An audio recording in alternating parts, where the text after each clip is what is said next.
You know why your strategy doesn't work? Because progressive packages of sanctions with an autocrat doesn't work.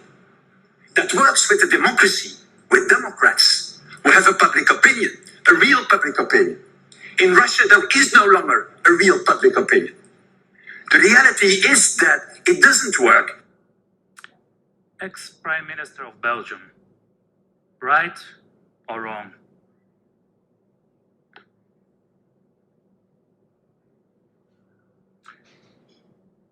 The topic that was proposed by organizers is a war and how sanctions can play a role in reducing the risk.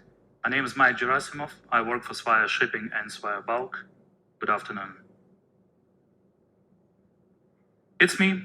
About 10 years ago, in my home city, Odessa, a young father, shipping professional, thinking about future, enjoying my life. And this is exactly the same place now. So I naturally wonder why it happens this way.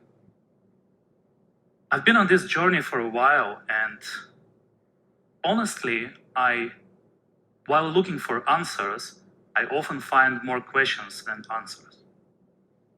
I'm happy to share some of them with you today. So first of all, what is sanctions? What do economic sanctions aim to achieve? There are a few definitions you can find online, and I just picked one of them.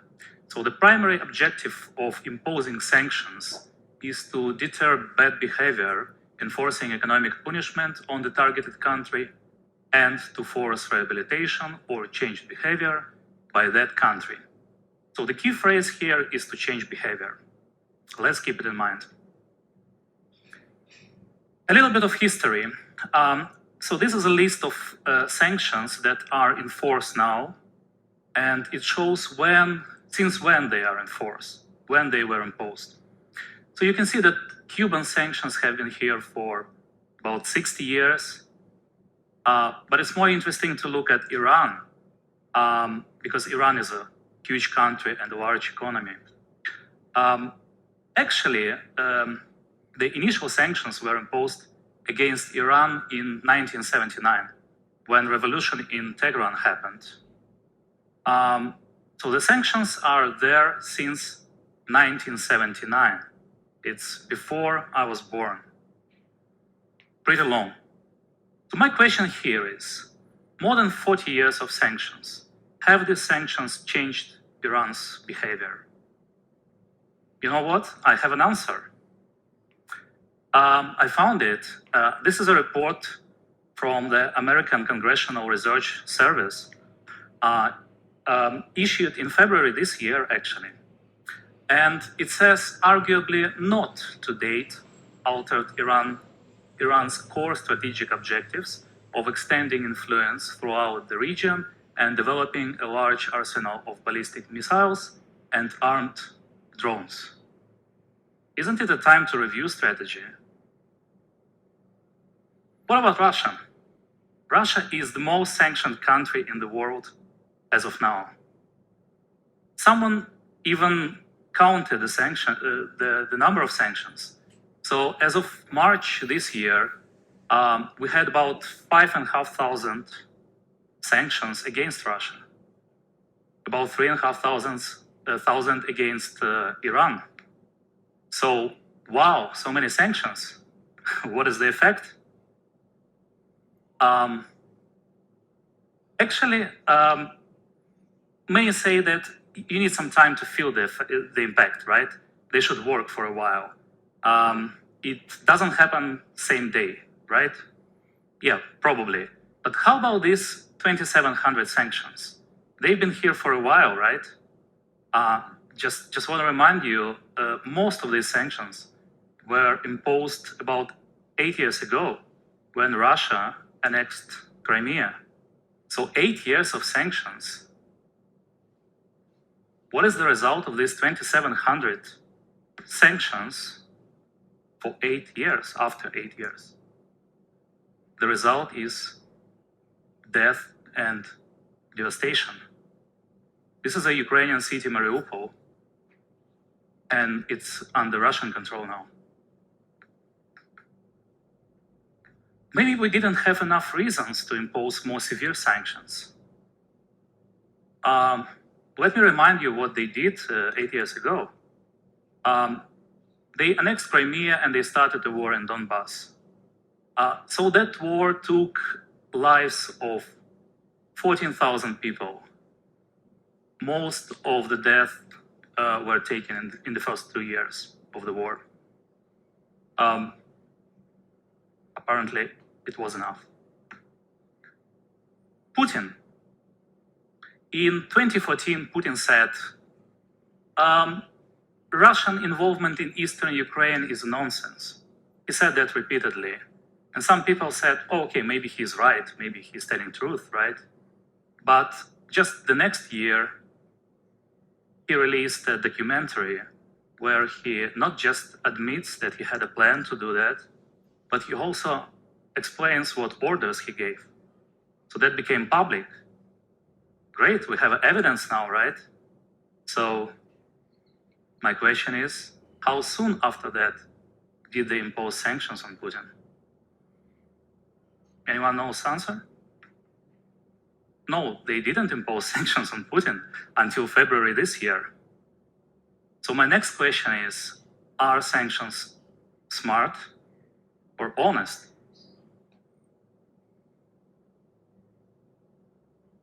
To understand how sanctions work, we need to understand better the subject of our sanctions.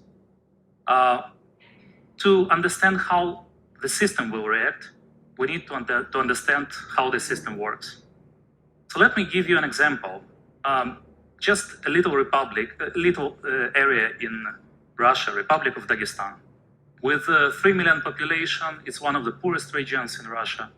And many soldiers that are fighting against Ukrainians in Ukraine are from this region. So, the average salary in the region is between 11 to 30,000 per month, which is about 150 to 400 US dollars per month. Not much, yeah? And the majority of jobs are government-paid jobs. So, on top of that, they have a contract army that pays 60 to 70,000 per month, which is close to $1,000 per month. And it's obvious that young men from that region chooses to go to the army. This is what system promotes for their citizens, right? Both salaries are paid by government. Okay, Russia makes lots of money. They sell natural resources, right? And they don't just make good money, they make extra money. So they consistently have a budget surplus. And last year it was 6.5 billion US. It's a lot of money. So it's extra. How would you use it? Maybe you would give it to poor people, or just to your people. No, it doesn't work this way, right? You want to invest into infrastructure or maybe business, right? Maybe, but not in Russia. In Russia, they decide to use this money to pay for dead soldiers. So they recently announced that they pay something between 100 or 200,000 US per killed soldier, Russian soldier. If you look at the whole system, you see that it is built in the way that the money and the natural resources that supposed to be belong to people, right? It's their money. But their money is used to kill them. And not just kill them, but also kill people from other countries. This is economics. But there is another problem or another thing we should consider. It's psychology. Imagine there is a Russian woman who lost her son, brother, or husband. Government gives her medals, money, appreciation. Her government says he was a hero. and her neighbors say he was a hero. And she doesn't want to think about her son as a murderer or robber. She will think that he was a hero. That's a very strong psychological trap. And when we want to change their behavior, we need to consider this as well. Okay, when we impose sanctions on somebody, these sanctions can hit us back.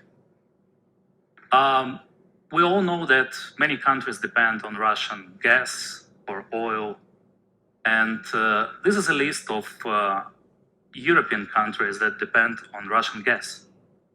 North Macedonia, Finland, Bulgaria, Slovakia, all get more than 50% of their gas from Russia. But the more important example is Germany, 50% of Germany, because Germany is a much larger country, much larger economy. And I think it will be much easier to substitute the demand in North Macedonia than in Germany, right? So how did they end up like this? 50% dependency on Russia. It's a long story.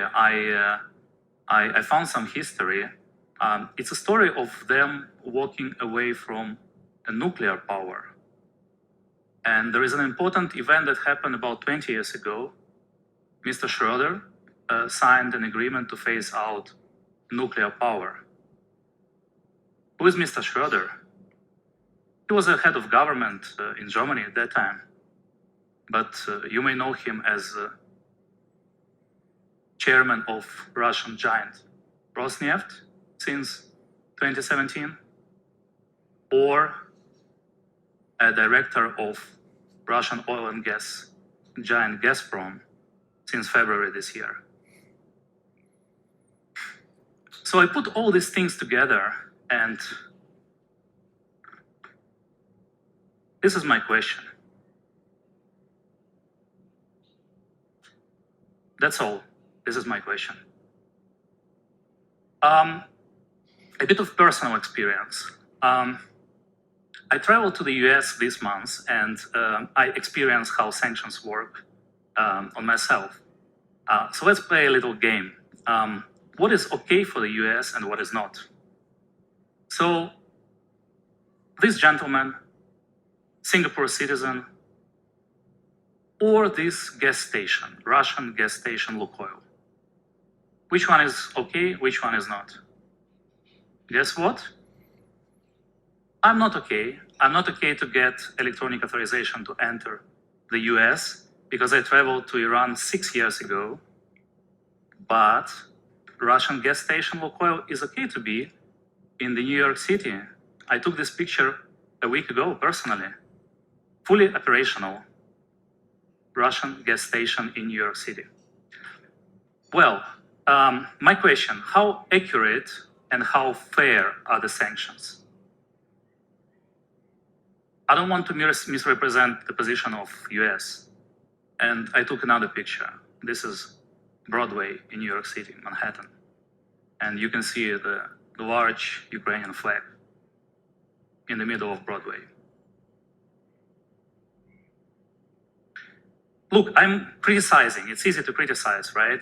But if I was in their shoes, if I had to choose what to do, what would I do? As a large, rich country, obviously you need to be large and rich, right? I think I have two options if I want to help. Military intervention or economic sanctions. And I'm comparing these two. Military intervention, casualties among own people. So you send your soldiers, they get killed, right? Economic sanctions, no casualties among own people. Seems to be good. Military intervention, violence against violence. We use the methods that we condemn. This is bad. Economic sanctions, soft or smart power. On the surface, it looks like more humane. Military intervention, less overall casualties, arguable, but you can defeat your enemy and the war will be shorter. Less people will get killed. Economic sanctions, on the opposite, more overall casualties. The war goes on. Military intervention, higher risk that someone else gets into the fight. Escalation of the war. Potentially, it can become a world war. We don't want that. Economic sanctions, it's pretty safe to watch how hooligan beats a smaller kid. So, being on this journey, I'm learning some lessons, and here they are. Don't expose yourself. Watch your concentration risks. Do your math. Focus not on your actions, but rather on the expected reactions. Know your risks. Calculate the negative scenarios. Don't think that unthinkable won't happen. Unexpected things happen more often than we expect.